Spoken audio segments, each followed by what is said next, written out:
বড়দের মুখে শুনি পুরনো চাল ভাতে পারে, কিন্তু পুরনো রান্নার যে এত স্বাদ তা রান্না না করে বোঝা যায় না। আগের দিনের রান্নার যে স্বাদ ছিল তা একঘেয়েমি পটলকেও দারুণ স্বাদ বানিয়ে দিত। এখন পটলের সিজন, তাই ঝটপট দেখে নিন এই পুরনো রান্নাটা। Hello everyone, cooking with mom চ্যানেলে আপনাদের সকলকে স্বাগত জানাই। আজকের রেসিপি হলো গোবিন্দভোগ চাল দিয়ে পটলের মুড়িঘণ্ট।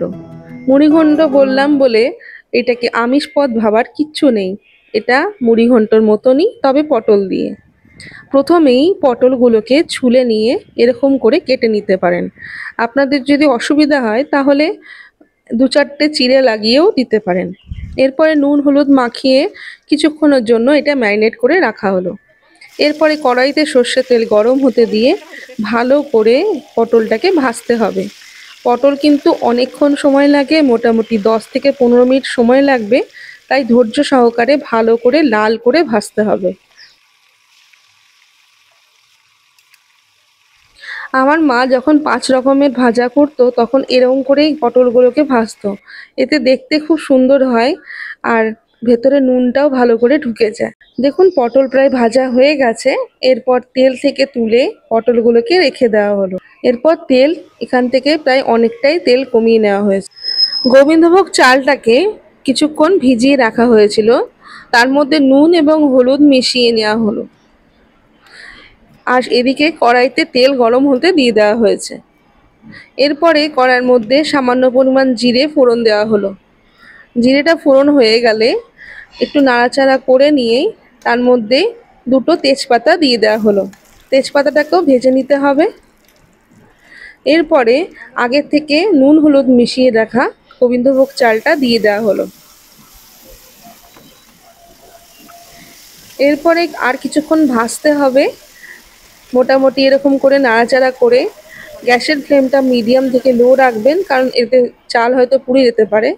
এরপরে গ্যাসের হিট কম করে জিরে, ধনে, শুকনো লঙ্কার গুঁড়ো সবই 1 চামচ মতন করে দিয়ে দেওয়া হলো, আর সাথে দেওয়া হলো 1 চামচ আদা বাটা। এরপরে সমস্ত মিশ্রণটাকে ভালো করে মিশিয়ে নিয়ে চালটাকে ভাজতে হবে। চালটাকে ভাজা কিন্তু প্রয়োজন, চালটাকে ভালো করে ভাজতে হবে। দেখুন এরকম, যেমন চালের কালারটা চেঞ্জ হয়ে গেছে, এরকম করেই ভাজতে হবে। এরপরে 1 থেকে 1.5 কাপ পরিমাণ জল এতে দিতে হবে। আপনারা চালের পরিমাণ অনুযায়ী জলটা দেবেন।